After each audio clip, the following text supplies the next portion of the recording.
விருந்தினர்களை அன்புடன் மேடைக்கு அழைக்கிறோம். ஏசிடிசி நிறுவனத்தினர் மேடைக்கு அழைக்கிறோம். ஹேமந்த், சரண் சார்.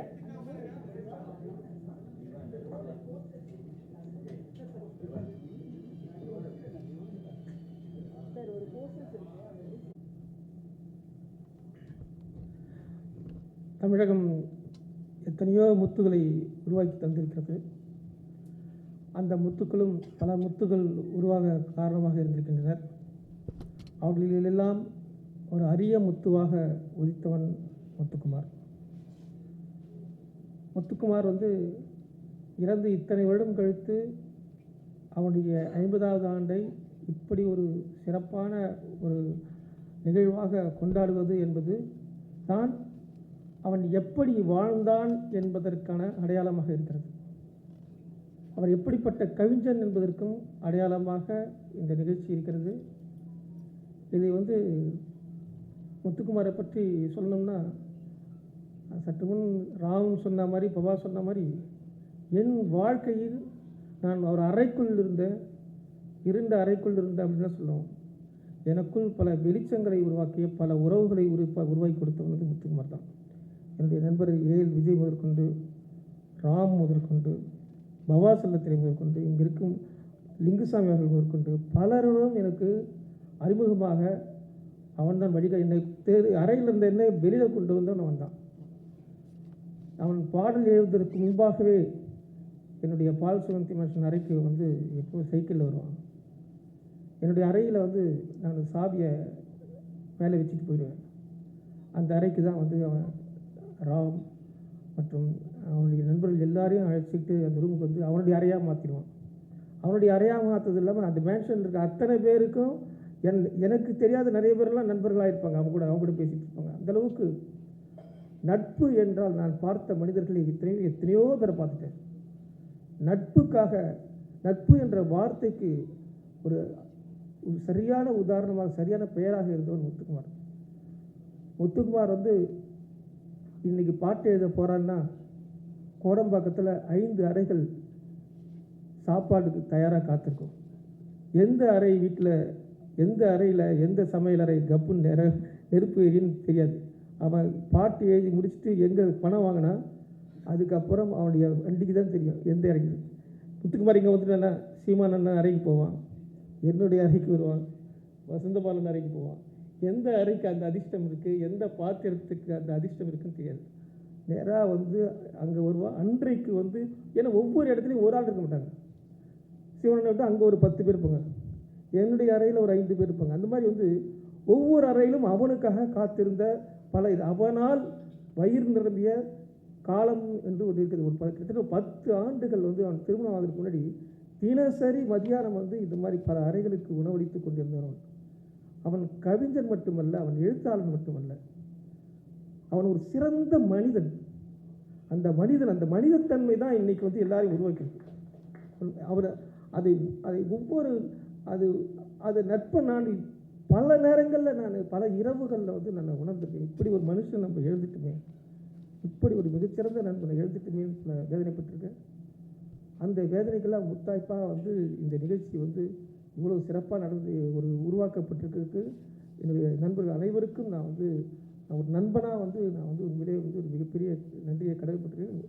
இந்த எல்லோருக்கும் நான் இந்த விஷயத்தை கொண்டு போய் இந்த விழாவை மிகச்சிறப்பான விழாவை, ஒரு அரிதான விழாவை, தமிழ் திரையுலகத்துக்கு ஒரு முத்திரை வேறு எந்த திரையுலகத்திலையும் ஒரு நண்பருக்காக, ஒரு கவிஞனுக்காக இப்படி விழா நடக்கவே இல்லை என்பதற்கு முன்மாதிரியாக இந்த விழா நடக்கப் போகுது அப்படிங்கிறது அதில் உங்கள் எல்லாருக்கும் அதில் மிகப்பெரிய பெருமை இருக்குது. எல்லாரும் இதை சிறப்பாக கொண்டு போன நிகழ்ச்சி. நன்றி சார்.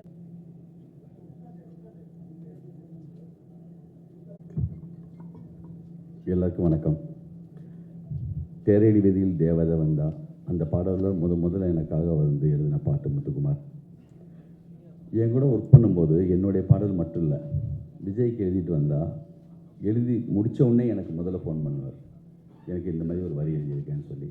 ரொம்ப நாளாக ஒரு பாதி கதவு நான் அந்த வரியை அந்த கவிதையை வச்சுக்கிட்டு இது யார் கொடுக்குறது, மிக அற்புதமாக இருக்குன்னு சொல்லிட்டே இருந்தார். கரெக்டாக ஏஎல் விஜய் படத்தில் அந்த பாட்டு நல்லா அமைஞ்சது. அது மாதிரி வந்து எப்பயுமே முத்துக்குமார் நினைக்கும் போது எனக்கு வந்து ஒரு வரி வந்து அவ்வளோ அழகாக பிடிக்கும். அது விஜய் படத்தில் தான். பறவை பறந்த பின்பும் கிளையின் நடனம் முடியவில்லைன்னு. அந்த மாதிரி தான் இருக்குது இப்போது. அவன் ஒரு பறவை மாதிரி தான், நிற்க மாட்டபடி வந்து நின்று அப்படி அந்த ஒரு மாதிரி ஒரு சிறகடிப்பு இருக்கும் அந்த பேச்சில், அந்த பரபரப்பில். ஒரு டயத்துக்கு பிறகெல்லாம் வந்து என்னென்னா நோட்டு பேனா வச்சு எழுதுறது இல்லை, சொல்கிறதுக்கு அளவுக்கு வந்துட்டு அப்படி சொல்கிறது தான். அது சங்கசாராக இருந்தாலும் சரி தான், எந்த டீமுக்கு போனாலுமே நம்ம பேடு பேப்பர் எடுத்து வச்சுக்கணும். நம்ம சின்சைட்லேருந்து யாரோ ஒருத்தர் பேடு வச்சுக்கணும். சொல்ல சொல்ல நம்ம யாராவது எழுதணும். ஒரு கார் ட்ராவல் போய் ஆம்பூர் அந்த ஸ்டார் பிரியாணி வரைக்கும் போகிற வரைக்கும் ஒரு பாட்டு முடிச்சிடுவார். கார்லேயே எழுதி முடிச்சிடுவாங்க. அவ்வளோ ஒரு பெரிய ஒரு மிகப்பெரிய ஒரு கவிஞன். வெயில் படத்தில் செல்வராகவன் காம்பினேஷனில், அப்புறம் நம்ம ராம் படத்தில், அப்புறம் எல்லா மியூசிக் டைரக்டர்கிட்டையும், அதாவது ஒரு சில லிரிக் ரைட்டர் வந்து ஒரு சிலர் வந்து எல்லாரோடையும் அப்படி ஒரு இணக்கமாக இருக்க மாட்டாங்க. ஏ ரகுமான்லேருந்து ஆரம்பித்து யுவன் சங்கர் ராஜா, ஜிவி பிரகாஷ், எல்லா ஹாரிஸ் ஜெயராஜ், எல்லா மியூசிக் டைரக்டருடைய பெஸ்ட்டு ஒரு லிரிக் ரைட்டராக ஒரு காலகட்டத்தில் அப்படி இருந்தார். ஒரு வருஷத்தில் தனஞ்சய் சார் சொன்ன மாதிரி 180 பாடல். அந்த அளவுக்கு ஒரு 6-7 வருஷம் தொடர்ந்து முதல் இடத்துல அது வந்து அவ்வளவு தூரம் எழுதின ஒருத்தர். எங்கள் கம்போசிங்கில் வந்து என்னென்னா எந்த தயக்கம் பயம், ஒரு மியூசிக் டைரக்டர் என்ன நினைப்பாங்க அதை பற்றி யோசிக்காமல் யுவன் சங்கர் ராஜா சாருடைய டியூனை அவன் மாற்றி விட்டுருவாங்க. சார் இப்படி 2 போட்டுக்கலாம், கால்கள் 4 ஆச்சு, கைகள் 8 ஆச்சு, என்னாச்சு ஏதாச்சு, அப்படியே ஃப்ளோவில் சொல்லுவார். சார் ஒரு லாங் ஒன்று போடலாமா சார், குட்டி குட்டியாக ஒன்று போட்டோம்னா டியூன் மாறும் சார் அப்படின்னு ரொம்ப ஒரு பார்த்தாலே நமக்கு எனர்ஜி வரும். அவ்வளோ மோர் பாசிட்டிவ். ஒரு மிகப்பெரிய ஒரு முதல்ல வந்து அவனுடைய கவிதை தூர் கவிதை வந்து எங்கள் ஞாபகம் இருக்குது. படைப்பாளி சங்க சார்பாக பிரச்சனைகள் வந்தப்போ பாலுமேந்திரா சார் தான் அந்த கவிதை சொல்கிறாரு. எல்லாருக்கும் யார் அந்த முத்துக்குமார்னா யார் அப்படி சொல்லி எல்லாம் அப்படி பார்க்குற அளவுக்கு சுஜாதா அதுக்கு பிறகு அவனுடைய கவிதைகளை எல்லாம் தொடர்ந்து சொல்லி சினிமாவில் வந்து அது இந்த விழா உண்மையிலே ஒரு அந்த ஒரு 7-8 வருஷத்துக்கு முன்னாடியே அவர் இறந்த கொஞ்ச நாள்லேயே அது இந்த விழாவை தொடங்கிறதுக்கான எல்லா ஏற்பாடும் செஞ்சோம். செல்வமணி சார் வந்து ரொம்ப முக்கியமாக இதில் இருந்தாங்க. நாங்கள் எல்லாம் உட்காந்து அதுக்கான விழாவை ஏற்பாடு பண்ணும்போது சரியாக நடக்கலை. விஜய் வந்து பொறுப்பு கரெக்டாக விஜய் கையில் வந்திருக்கு. நான் வந்து விஜய் வந்து சமீபத்தில் கலைஞர் நூற்றாண்டு விழாவில் நான் கண்ணில் பார்த்தேன். எந்த விழாவாக இருந்தாலும் என்னென்னா எவ்வளோ பரபரப்பாக இருந்தாலுமே ரொம்ப கூலாக, ரொம்ப அழகாக, மிக சரியாக திட்டமிட்டு செய்யக்கூடிய எல்லா தகுதியும் விஜய்கிட்ட இருக்குது. தனஞ்சய் சார் இருக்காங்க, செல்வமணி சார், அறிவு தேவகுமார் சார், நம்ம எல்லோரும் போய் பார்க்கலாம், யாரும் பார்க்கலாம். எல்லோரும் தொடர்பு போயிட்டு இந்த விழாவை மிக சிறப்பாக, ஏன்னா குடும்பத்தை அப்படி நேசிக்கிற ஒருத்தர் முத்துக்குமார்.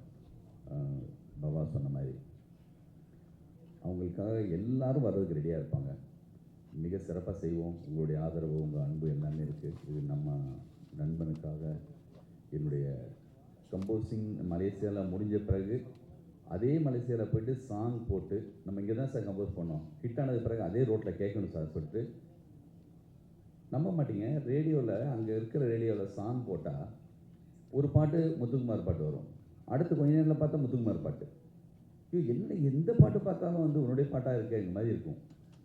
அப்படி ஒரு ரொம்ப அதிகமாகவும் தரமாகவும் மிக சரியாகவும் எழுதின ஒரு கவிஞன். தினமும் சோற்றுக்கு வரும் நாயிடம் வீடு மாறி போவதை யார் சொல்வது. இந்த ஒரு நீண்ட கவிதையில் இந்த கவிதை அப்படி முடியும். நம்மளெல்லாம் விட்டுட்டு வீடு மாறி போன ஒரு விருந்தாளி மாதிரி தான் நான் அவரை பார்க்குறேன். எப்போதும் அவங்களோட நினைவுகளோட மாபெரும் விழாவை உங்களோட சேர்ந்து நானே இருந்து செய்வேன்னு இங்கே சொல்லிக்கிறேன். நன்றி, வணக்கம். நன்றி சார். கிரீடம் தொடங்கி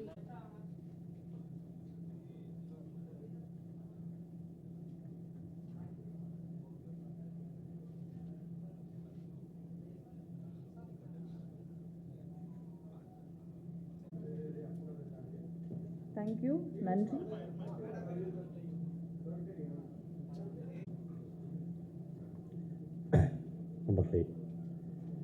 நகுலனுடைய ஒரு புகழ்பெற்ற வரி உண்டு.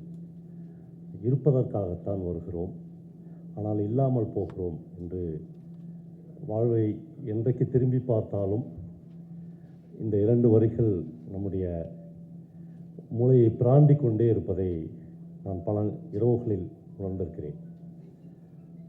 ஒரு 10 ஆண்டுகளுக்கு முன்பு நம்மை விட்டு முத்துக்குமார் பிரிந்து போனாலும் கூட இன்றைக்கு இவ்வளவு பேருடைய நினைவுகளில் ஒரு மனிதன் இருப்பது என்பது மட்டும்தான் வரலாறு என்று நான் நினைக்கிறேன். ஏனென்றால் ஒரு வாரத்துக்கு முன்னாடி இறந்து போனவர்கள், 2 நாட்களுக்கு முன்னால் இறந்து போனவர்களை கூட மனிதர்கள் நினைவில் வைத்துக் கொள்வதில்லை. ஒரு குடும்பம் மட்டும் அவர்களை நினைவில் வைத்து கொண்டிருக்கும், அல்லது அவர்களுக்காக திதி கொடுப்பார்கள், அல்லது ஆண்டு விழாவை கொண்டாடுவார்கள். ஆனால் முத்துக்குமார் என்கிற ஒரு கவிஞனுடைய நினைவுகளை 10 ஆண்டுகளுக்கு பிறகும் விஜய் மாதிரியான இயக்குநர்கள் மட்டும் இல்லை, தமிழ்நாட்டில் பல இளம் தலைமுறையினர் நினைவில் வைத்து கொண்டிருக்கிறார்கள் என்பதுதான் ரொம்ப ரொம்ப முக்கியமான ஒரு விஷயமாக நான் பார்க்கிறேன். என்னுடைய நண்பன் ராம் சொன்னது மாதிரி முத்துக்குமார் மிக மிக எளிமையான ஒரு கவிஞனாக, எப்போனாலும் யார் வேணாலும் கூப்பிட்டா அப்படி கைப்பிடிச்சி கூட்டின்னு போயிடலாம், அப்படி ஒரு வாழ்நிலையை முத்துக்குமார் கடைசி வரையிலும் நம்மோடு வாழ்ந்து காட்டி விட்டு போகிறோம். கடைசி வரையிலும் அவனுக்கு ஒரு பெரிய போராட்டம் இருந்து கொண்டே இருந்தது. ஒருவேளை ஒரு கவிஞனாகவும் இருக்கிற லிங்குசாமி மாதிரியானவனுக்கு அது தெரியும். நான் கவிஞனா அல்லது மிகச்சிறந்த பாடலாசிரியனா என்கிற ஒரு போராட்டம் முத்துக்குமாருக்குள்ளே இருந்து கொண்டே இருந்தது. இந்த லாஸ்ட் மூமெண்ட் வரலும் அது ஒரு பெரிய போராட்டமாக இருந்தது. ஏன்னா முத்துக்குமாருக்கு கவிதைகளை விடவும் மிக பிரமாதமாக பாடல் எழுத வந்த ஒரு தருணத்தில், அப்படி என்றால் நான் எழுதின கவிதைகள் என்கிற ஒரு பெரிய கேள்வி இருந்தது. அப்படி 2 குதிரைகளிலும் ஒரே நேரத்தில் பயணம் செய்தவன். அப்புறம் பல பேருக்கு தெரியாத ஒரு விஷயம் என்று நான் கருதுவது, எனக்கு தெரிந்து தமிழ் திரைப்பட உலகில் அல்லது தமிழ் பாடலாசிரியர்களில் முத்துக்குமார் அளவுக்கு தொடர்ச்சியாக வாசித்து கொண்டிருந்த ஒரு தீவிரமான வாசிப்பாளனை நான் பார்த்ததே இல்லை. நீங்கள் எவ்வளோ பெரிய புத்தகத்தை முத்துக்குமாரிடம் கொடுத்தாலும் 2 நாளைக்குள்ளாக அந்த புத்தகத்தை முழுக்க வாசித்து முடிப்பார். அதுதான் முத்துக்குமாருடைய கரண்ட் படைப்பூக்கத்திற்கு மிக காரணமாக இருந்தது. வார்த்தைகள் அவன் எதுக்காகவும் ஏங்கி நிற்க வேண்டிய அவசியமே இருக்காது. ஏன்னா சங்க இலக்கியத்திலிருந்து நவீனமாக எழுதுகிற ஒரு கவிஞன் வரையிலும் முத்துக்குமார் தொடர் வாசிப்பில் இருந்தது தான். அப்புறம் ஒருபோதும் முத்துக்குமார் நான் இவ்வளோ புத்தகங்களை வாசிக்கிறேன், நான் கரண்ட்டாக மாடல் லிட்ரேச்சரில் எனக்கு இவ்வளோ பேரை தெரியும் என்று ஒரு நாளும் வெளியிலோ ஒரு பொது நிகழ்ச்சியிலோ சொல்லி கொண்டதே இல்லை. தொடர்ச்சியாக வாசித்து கொண்டே இருப்பார். நான் முத்துக்குமாரை இறந்த பிறகு ஒரு வீடியோ போட்டேன். அந்த வீடியோவில் நான் ஒரு விஷயத்தை சொல்லியிருப்பேன். என்னென்னா, முத்துக்குமாருக்கு 1.5 வயது இருக்கும்போது அவன் தன்னுடைய அம்மாவை இழக்கிறான். அந்த நிகழ்ச்சியை எங்கள் வீட்டில் என் பெட்ரூமில் உட்காந்துனேன், என் மடி மேலே படுத்துக்கின்னு முத்துக்குமார் சொன்னேன். அந்த நிகழ்வை என்னால் வாழ்க்கையில் மறக்கவே முடியாது. நான் 1.5 வயசில் எங்கேயோ சுற்றி இருந்தேன். 1.5 வயசோ 4 வயசு இல்லை, 7 வயசு. ஸ்கூலில் போய் அம்மா இறந்துட்டாங்கன்னு சொல்ல முடியல, அப்படியே கூட்டின்னு வராங்க. வீட்டுக்கு முன்னாடி ஒரு சின்ன பந்தல் போட்டிருக்கிறார்கள். அம்மா ஒரு பெஞ்சில் அம்மாவுடைய பாடி கிடந்துங்க. இவன் சின்ன பையன், தெரியாது. இவன் அழுதுருவான் என்பதற்காக பக்கத்தில் இருக்கிற ஒரு டிராக்டரில் போன கரும்பை உடைச்சி முத்துக்குமாருக்கு கொடுக்குறாரு. அவன் சொல்கிறான், அன்றைக்கி தானே முதலும் கடைசியமாக நான் கரும்பு சாப்பிட்டது. நான் கரும்பை என் வாழ்க்கையில் நான் சாப்பிட்டதே இல்லை. கரும்பை சாப்பிடும்போதெல்லாம் எங்கள் அம்மா டெட் பாடியில் படுத்துன்னு இருந்த நினைவுகள் என்னை பொறுத்தவரை நான் கரும்பு சாப்பிட்டவே மாட்டேன். என் அம்மாவுடைய மரணத்தின் கசப்பை நான் விழுங்க வேண்டும் என்பதற்காக எனக்கு கரும்பு கொடுத்தார்கள் அப்படின்னு. அப்புறம் ஒரு பெஸ்ட் ரைட்டர், ஒரு டெக்ஸ்ட், ஒரு உரைநடையிலையும் நீங்கள் முத்துக்குமார் எழுதின அணிலாடும் ஒன்றில் அந்த மாதிரியான டெக்ஸ்ட்டுகளை படித்தால் ஒரு மிகப்பெரிய ப்ரோஸ் ரைட்டருக்கு நிகரான எழுத்துக்களும் முத்துக்குமார் இருந்தது.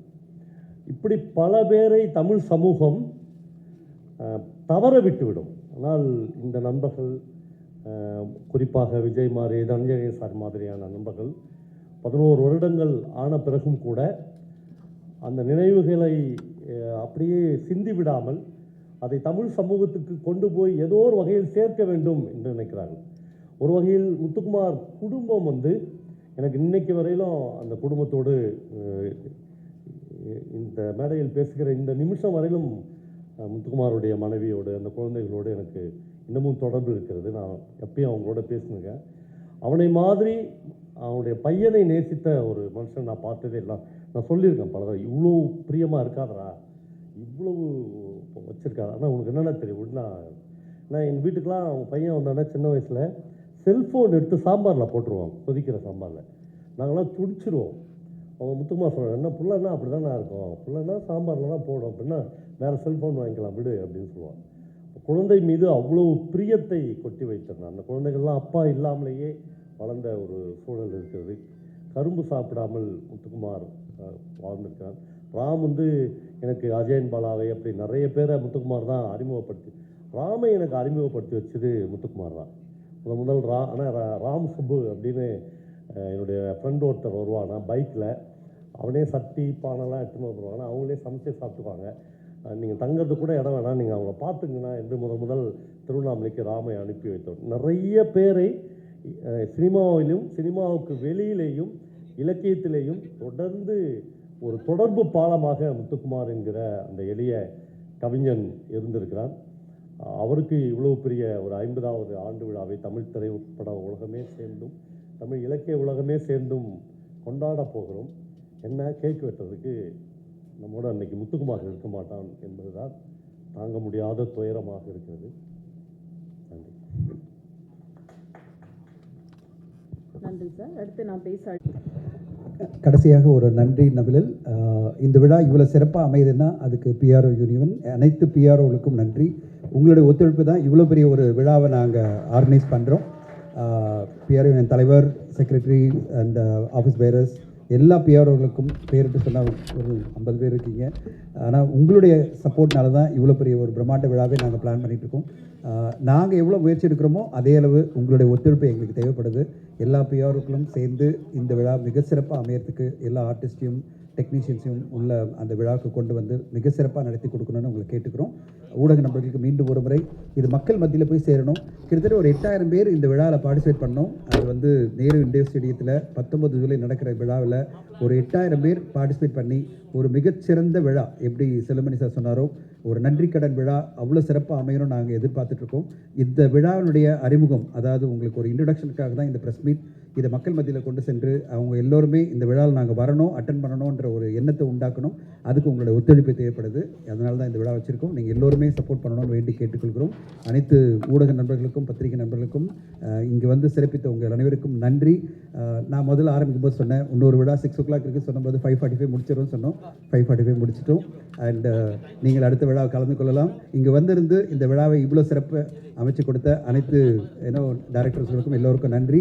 நாங்கள் ஒரு குரூப் ஃபோட்டோ எடுத்துகிட்டு நீங்கள்லாம் கிளம்பிடலாம். Thank you so much. தேங்க்யூ. மற்றும் ஊடக நண்பர்கள் அனைவருக்கும் இனிய மாலை வணக்கம். முதல்ல ஏசிடிசி நிறுவனத்துக்கு இங்கே எல்லார் சார்பிலையும் நன்றி தெரிவித்துக்கிறோம். ஏன்னா இவ்வளோ ஒரு பிரம்மாண்டமான ஒரு விழா ஆர்கனைஸ் பண்ணுறதுக்கு அவங்க தான் பேக் போனாக இருக்காங்க. விஜய் சாரனுடைய ட்ரீம் இது, டைரக்டர் விஜயனுடைய ட்ரீம். அந்த ட்ரீமை ரியலைஸ் பண்ணுறதுக்கு ஒரு பெரிய டீம் தேவைப்படுது. அந்த டீம் தான் ஏசிடிசி. கம்ப்ளீட் ஓனர்ஷிப் எடுத்துகிட்டு இன்றைக்கி ஒரு பிரம்மாண்டமான விழா பண்ணணும், அதுவும் நேரு ஸ்டேடியத்தில் நடத்தணும் அப்படின்னு நினைக்கும் போது அதுக்கு நாங்கள் பண்ணுறோம். 8000 பேரை வரவழைச்சு ஒரு பிரம்மாண்டமான விழா. நம்முடைய கவிஞர் முத்துக்குமார் அவர்களை சிறப்பிக்கிறதுக்காக ஒரு 50 வருடம் கம்ப்ளீட் ஆகுது ஒரு வயசு. அண்டு நம்ம கூட இல்லைனாலும் நம்ம எல்லோரும் நம்முடைய மெமரிஸில் அவர் எப்பவுமே இருப்பார். நான் 2009 கண்டெயின் காதலை படத்தில் ஆரம்பித்து அது பிறகு கிட்டத்தட்ட 9-10 வருடங்கள் பல படங்களில், அதுவும் நான் மறக்க முடியாத பல பாடல்கள், தெய்வ திருமகளாக இருந்தாலும் சரி, தாண்டவமாக இருந்தாலும் சரி, எல்லாம் விஜய் சாரனுடைய கிரியேஷன்ஸில் அற்புதமான பாடல்கள். அது பிறகு நாங்கள் ஒரு ஹிந்தி படத்தில் டப்பிங் போது தான் நான் பர்சனலாக அவர் கூட ஒர்க் பண்ணேன். ஏபிசிடின்னு பிரபுதேவ சார் நடித்த படத்துக்கு 7 பாடல்களும் நீங்கள் எழுதணும் அப்படின்னு கேட்கும்போது நம்ம 2 பேர் சேர்ந்து பண்ணுவோம் அப்படின்னு ஒரு பெரிய ஜேர்னி இருந்தது அவர் கூட.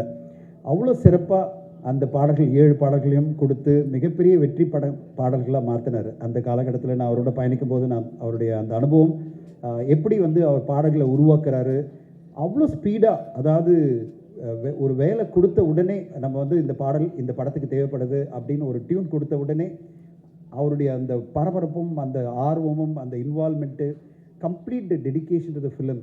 ஒரு 7 பாட்டு கேட்டிருந்தோம், நம்ப மாட்டீங்க.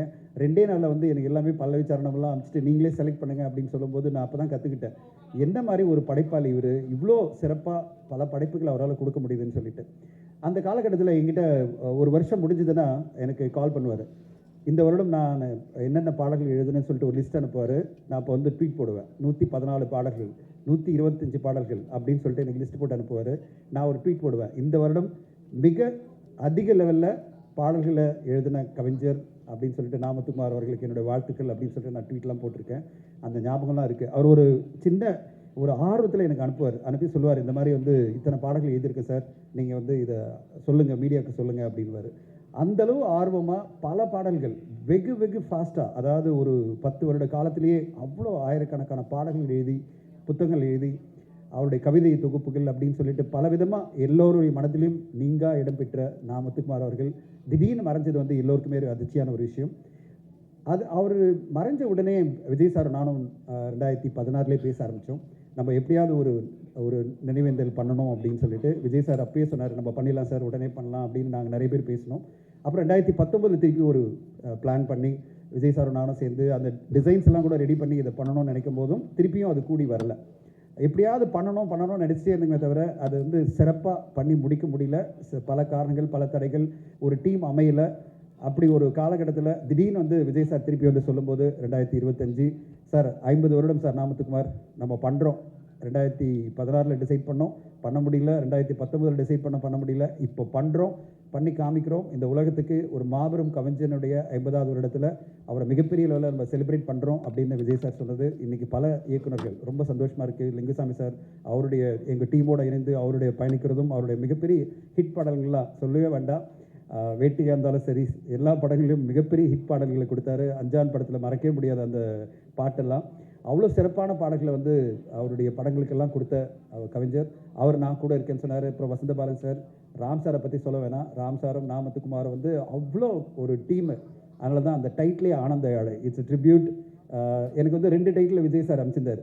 சார் ஆனந்த யாழை, அப்புறம் இன்னொரு டைட்டில் சொன்னார்.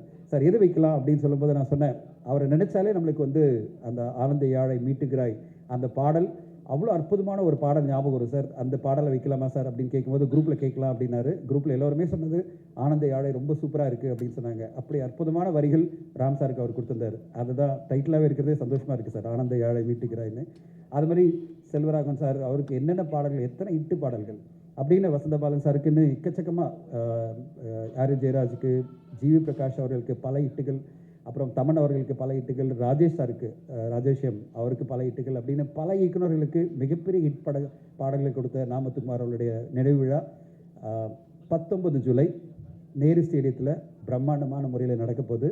உங்கள் எல்லோரையும் கூப்பிட்டு அந்த இன்ஃபர்மேஷனை கொடுக்கணும். உங்கள் மூலமாக பல ரசிகர்கள் இந்த விழாவில் பார்ட்டிசிபேட் பண்ணணும். ஊடகங்கள் வந்து இதை வந்து அவரை செலிப்ரேட் பண்ணுற இந்த வருஷத்தில் நீங்கள் எல்லோரும் கலந்துக்கணும். நீங்கள் எல்லோருமே இந்த விழாவுக்கு மிகப்பெரிய லெவலில் சப்போர்ட்டாக இருக்கணும். நாங்கள் எங்களால் முடிஞ்ச உழைப்பை கொடுக்க போகிறோம். நீங்கள் ஊடகங்கள் உங்களுடைய ரெஸ்பான்சிபிலிட்டியை எடுத்துக்கிட்டு அவரை செலிப்ரேட் பண்ணுற வகையில் நீங்கள் சப்போர்ட்டாக இருக்கணுன்றதுக்காக தான் இந்த ப்ரெஸ் மீட்டு. நம்ம நிறைய சினிமா விழாக்கள் அட்டன் பண்ணுறோம். இது ஒரு சினிமா விழாவே கிடையாது. இது ஒரு great tribute to the greatest poet Namuthukumar. ஒரு தமிழ் சினிமா பார்த்து வேந்த ஒரு மாபெரும் கலைஞனை நம்ம பாராட்ட போகிறோம். அவர் இல்லாமையே நம்ம வந்து கொண்டாட போகிறோம். அவருடைய 50வது வருடத்தில் மிகப்பெரிய அளவில் கொண்டாடி அந்த ஃபேமிலியும் ட்ரிபியூட் பண்ணி அந்த ஃபேமிலிக்கும் வாழ்த்துக்கள் சொல்லி இந்த விழாவை மறக்க முடியாத ஒரு விழாவை மாற்றணும் அப்படின்றது தான் எங்களுடைய எல்லோருடைய எண்ணம். இந்த எண்ணத்தில் ஊடகங்கள் நண்பர்கள் அனைவரும், பத்திரிகை நண்பர்கள் அனைவரும் பார்ட்டிசிபேட் பண்ணி அந்த விழாவை மிகச்சிறப்பாக ஆக்கிறதுக்கு உங்களுடைய உதவியை கேட்டு தான் இந்த ப்ரெஸ் மீட் வச்சுருக்கோம். இந்த விழாவை வந்திருந்து சிறப்பித்த உங்கள் எல்லோருக்கும் மிக்க நன்றி. எல்லா இயக்குநர்களும் வந்துட்டுருக்காங்க. செல்லுமணி சார் வந்துட்டுருக்காரு, டைரக்டர் யூனியன் தலைவர், நம்ம எல்லாம் பெருமைப்படக்கூடிய ஆர் உதயகுமார் சார் வந்திருக்காரு. ஸோ பவா செல்லுதுரை வந்திருக்காரு. இப்படி எல்லோருமே, அஜயன் பாலா இருக்கார். ஸோ எல்லா இயக்குநர்களும் வந்திருக்காங்க. எல்லோரும் அவங்கவுங்க சைட்லேருந்து அவங்களுடைய நினைவை பேசுவாங்க. அண்ட் நிறைய அங்கே பேசுவாங்க விழாவில். இப்போதைக்கு உங்களை வெல்கம் பண்ணி உங்களை எல்லோரையும் ப்ரெஸ் அண்ட் மீடியாவை அங்கே இன்வைட் பண்ணுறதுக்காக தான் இந்த விழா. ஒரு அறிமுக விழா தான் இந்த ஈவெண்ட். இங்கே வந்திருந்து சிறப்பித்த உங்கள் எல்லோருக்கும் நன்றி.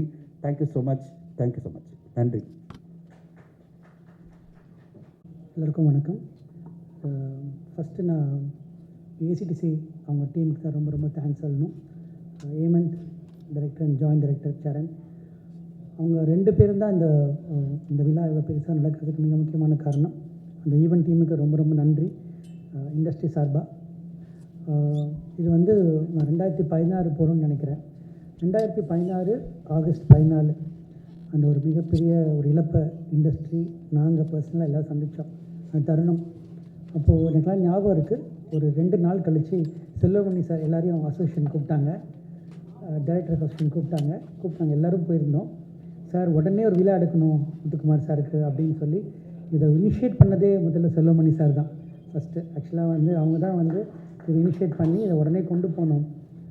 இது ஒரு விதை போட்டதே செல்வமணி சார் தான். அந்த மீட்டிங்கில் லிங்குசாமி சார் எல்லாருமே இருந்தோம். அன்றைக்கே நடக்க வேண்டிய விழா ஏதோ ஒரு சில காரணங்களால் தள்ளி போய் இவ்வளோ விஷயம் வந்திருக்கு.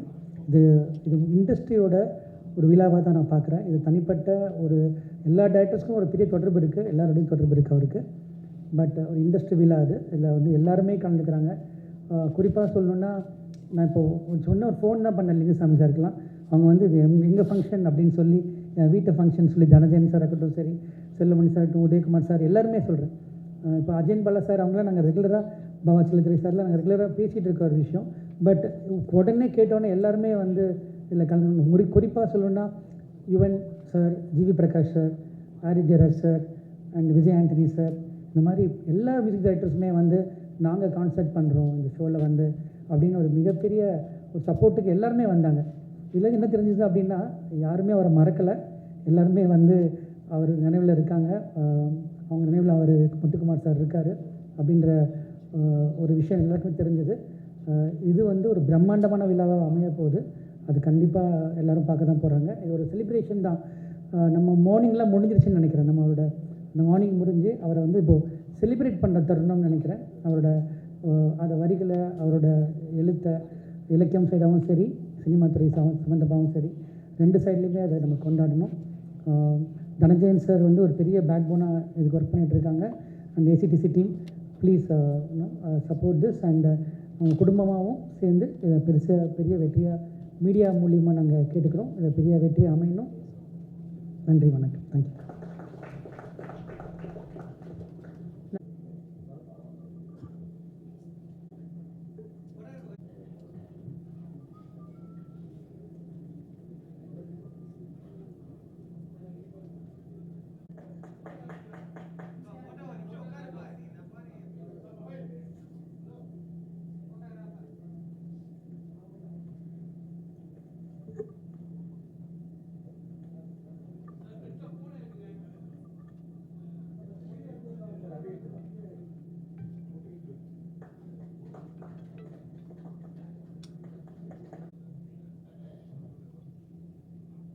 அனைவருக்கும் வணக்கம்.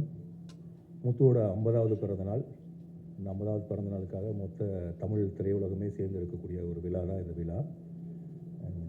முத்துக்குமார் என் வாழ்க்கையில் மட்டும் ஆனந்தையாலை மீட்டில், தமிழ் திரையுலகத்தில் மட்டும் ஆனந்தையாலை வீட்டில், கிட்டத்தட்ட தமிழ்நாட்டில் இருக்கக்கூடிய தமிழ் திரை இசை பாடல்களை கேட்கக்கூடிய எல்லாத்துடைய வீட்லேயும் ஆனந்தையாலை மீட்டிக் கொண்டிருக்கிற, மீட்டப் போகிற, என்றைக்கும் இருக்கக்கூடிய ஒரு பாடலாசிரியர் கவிஞர்.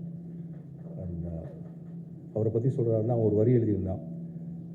நான் புறா வளர்க்கும் சுதந்திரத்தை என்னிடமிருந்து பறிக்கிறார் பக்கத்து வீட்டில் புறா வளர்ப்பவர் அப்படின்னு சொல்லி.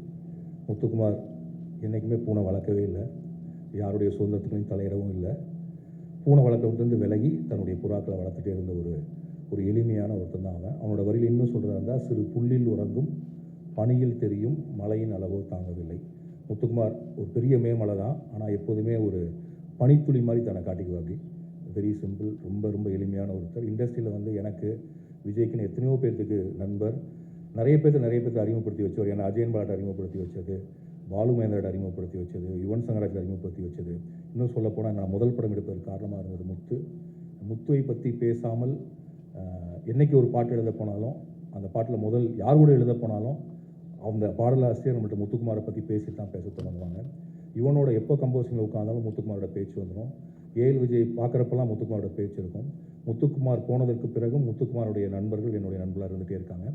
அண்ட் இந்த விழா முத்துக்குமாரை தமிழகம் முழுக்க கொண்டாடப் போகிற ஒரு விழா. முத்துக்குமாரினுடைய சாதனையை, முத்துக்குமாரனுடைய வரிகளை என்றைக்கும் தமிழகத்தில் நிலைத்திருக்குமாறு செய்யக்கூடிய விழா.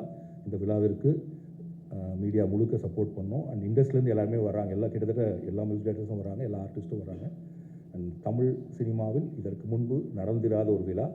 முத்துக்குமாருக்காக நாம் அனைவரும் ஒன்றிணைந்திருக்கிறோம் என்பதில் மிக்க மகிழ்ச்சி. வாழ்த்துக்கள். நன்றி.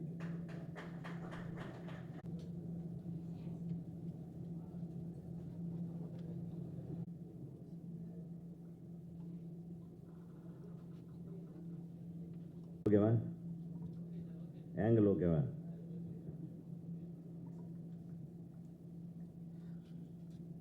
இது மனதை நெகிழ வைக்கும் ஒரு நிகழ்வு. ஒரு அருமையான எழுத்தாளன், ஒரு மிகச்சிறந்த படைப்பாளி, ஒரு அற்புதமான கவிஞன், அவரது நினைவை கொண்டாடுவதற்காக அவரது 50வது ஆண்டிலே, ஒரு பொன்விழா ஆண்டிலே அவருடைய படைப்பாற்றலை புகழும் விதமாக, அவர் இல்லாத பொழுது, அவர் மறைந்த பிறகும் மறவாமல் அவர் விட்டு சென்ற கருத்து செறிவூட்டும் அற்புதமான கருத்து பெட்டகங்களை, அற்புதமான பாடல்களை வாழ்நாள் பூராவும் நினைவு கூறும் அளவிற்கு அவர் விட்டு சென்றிருக்கின்ற அந்த படைப்பாற்றலை போற்றும் வண்ணமாக எடுக்கக்கூடிய இந்த விழாவிற்கு நீங்கள் அனைவரும் ஆதரவு தர வேண்டும். மக்களிடத்திலே அவரது புகழ் மிக அற்புதமாக போய் சேர வேண்டும். இந்த நிகழ்வை அற்புதமாக செயல்படுத்த வேண்டும் என்று ஆரம்பத்திலிருந்தே மனதிற்குள் நினைத்து கொண்டிருந்த இயக்குனர் திரு ஏஎல் விஜய் அவர்களுக்கும், தயாரிப்பாளர் எனது அருமை நண்பர் திரு தனஞ்சயன் அவர்களுக்கும் நான் நன்றி கூற கடமைப்பட்டிருக்கிறேன். எத்தனை படைப்பாளிகளுக்கு இந்த மாதிரி விழா எடுக்கணும்னு மற்றவங்க நினைக்கிறாங்களோ தெரியாது. ஆனால் அஜயன் பாலாவும் அவருடைய நண்பர் அவங்க பேசும்போது எனக்கு ஒரு விஷயம் புரிஞ்சது. அவர் ஒரு சிறந்த கவிஞன் மட்டுமல்ல, ஒரு சிறந்த மனிதனாக வாழ்ந்திருக்கிறார், ஒரு உன்னதமான மனிதனாக வாழ்ந்திருக்கிறார். அவர் நிறைய பேர்த்துக்கிட்ட சம்பளம் கூட வாங்கலைன்னு நினைக்கிறேன். பாட்டுக்கு கேட்டதாக கூட ஒரு இது கிடையாது. ஒரு 2 முறை நான் சந்தித்திருக்கிறேன், ரொம்ப க்ளோஸாக. அப்போ அவர் மிக வேகமாக பாடல்கள் எழுதி கொண்டிருக்கின்ற நேரம், அண்ணே அப்படின்னு, தம்பி நல்லா எழுதியிருக்கீங்க, நான் ஒரு பாட்டை பற்றி சொன்னேன், இந்த ஆனந்த யாழை, அந்த பாடலை பற்றி மிக அற்புதமாக இருந்தது தம்பின்னு. அவர் சொன்னார், அண்ணே அதான் அடுத்தவர்களையும் மகிழ்வித்து தான் மகிழக்கூடிய ஒரு கவிஞனாக வாழ்ந்திருக்கிறேன். அண்ணே உங்கள் பாடல்களில் அந்த யதார்த்தமான வரிகளை போடுவீங்களே, கவிதைத்தனமாகவோ ஒரு கற்பனைத்தனம் கூட அதில் இல்லாமல் ஒரு வரிகளை அந்த மாதிரி எழுதணுன்னே அப்படின்னு என்னையும் பாராட்டியவர் தான் கவிஞர் முத்துக்குமார் அவர்கள். அது அவர் எளிமையை, நான் அவர் இருக்கும்போது நம்ம அவருடைய புகழை எல்லாம் பாடுறதுக்கு வாய்ப்பு கிடைக்கல. பட் அவர் இல்லாதப்போ அவருடைய மறைவுக்கு பின்னால் எத்தனை இயக்குனர்கள், லிங்கு ஆகட்டும், குறிப்பாக ஏஎல் விஜய்க்கு ஒரு கையே போன மாதிரி அவங்க பாடல்கள் எல்லாம், படங்கள் எல்லாம் அற்புதமான பாடல் வரிகள், அந்த கதையோட, அதாவது கதையோட்டத்தோடு எழுதக்கூடிய கவிஞர்கள் இப்போ இல்லை. இப்போ ஏதோ டியூனு ஏதோ ஒன்று வார்த்தையை போட்டு ஃபில்லப் பண்ணி ஒரு சத்தத்தை போட்டு அதையும் ஹிட் பண்ணிடுறாங்க. ஆனால் ரத்தத்தோடும் நரம்போடும் உணர்வோடும் இன்றைக்கு வரையிலும் ஒவ்வொரு எழுத்தும் அவரை மட்டுமல்ல, நம்மளுடைய வாழ்க்கையே நம்ம எண்ணி பார்க்கக்கூடிய வரிகளை எல்லாம் தந்து போனவர் தான் கவிஞர் திரு முத்துக்குமார் அவர்கள். நான் முத்துக்குமாரனுடைய வரிகள் என்றுமே வீழ்வதில்லை, அவர் என்றுமே நம்மை விட்டு மறைவதில்லை. அந்த யதார்த்த கவிஞனை நான் பாராட்டும் விழாவை மிகச்சிறப்பாக நாம் செய்ய வேண்டும். அதில் என்னையும் ஒரு அங்கமாக இணைத்து கொண்ட உங்களுக்கும், இதை அற்புதமாக ஏசிடிசி ஈவெண்ட்ஸ் கம்பெனிக்கும் எனது மனமார்ந்த நன்றியையும் வாழ்த்துக்களையும் தெரிவித்துக் கொள்கிறேன். உங்களோடு நான் இணைந்து இந்த விழா சிறப்பாக நடைபெறுவதற்கு தமிழ்நாடு திரைப்பட இயக்குநர்கள் சங்கத்தின் சார்பாகவும் எனது தனிப்பட்ட முறையில் எனது சார்பாகவும் நான் உங்களோடு இருப்பேன் என்று கூறி நன்றி கூறி விடைபெறுகிறேன். வணக்கம்.